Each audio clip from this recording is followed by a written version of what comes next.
Exactly right, Kayleigh. I'm conflicted because I actually agree with the president right now. But Yes. the problem is he's too late. Kayleigh, back on the campaign trail, you were the spokesperson. I was a campaign embed going place to place, talking with the candidates. And I remember very clearly, then candidate Joe Biden made it very clear that the president wasn't doing enough, that he was saying he demonized the president for siding with people like Ron DeSantis or Greg Abbott in Texas, saying that he left too much authority to the states. Now, we know there's a different tale now because every federal mandate that he's tried to issue that has been challenged by the courts, they basically lost those mandate challenges, and they've sided with local governments and said that the local governments get to decide. I just don't understand why the pivot now. And number two, why the media is allowing them to get away with it. Because if this is true now, why did Donald Trump lose? I mean, he lost because of the pandemic, quote unquote, and that Joe had a plan. But now we're just allowing him will just escape by without any consequences. Byron York has some comments about that. Watch.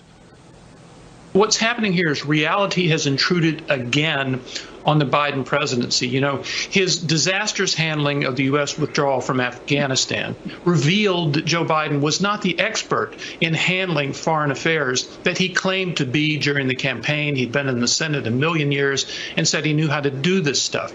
Now, this latest turn in the COVID crisis has shown that he was not the expert that he claimed to be during the campaign. This has shown an extraordinary contrast between candidate Biden and President Biden. And for President Biden to say there is no federal solution, that is the kind of thing he would have blasted President Donald Trump for saying, and now he's saying it himself. So, Lauren, the article was well sourced. I mean, we're not just talking about one organization that offered help with the testing. There were numerous amount of researchers, academics that presented a proposal that it was flat out rejected by the White House because they said that they didn't need it, that there was not going to be a surge. Will, you noticed something, and we're starting to see the 180 with this administration. But I contend we can't allow them to just get away with this because this has become a pattern, right? So you got COVID. Obviously, there's a huge 180 on it. But it was crime as well. They said that they would never afford to defund the police, that they wanted to strengthen the police. We know that was a lie. They said they were going to secure the border and that it was actually Donald Trump that actually screwed up the border. Okay, we know that's a lie. They said that payments weren't going out, but we later found out that Peter Doocy's reporting was accurate on that. Then they blamed Donald Trump for the botched Afghanistan withdrawal and said that, during the campaign trail, he said he was going to fix that.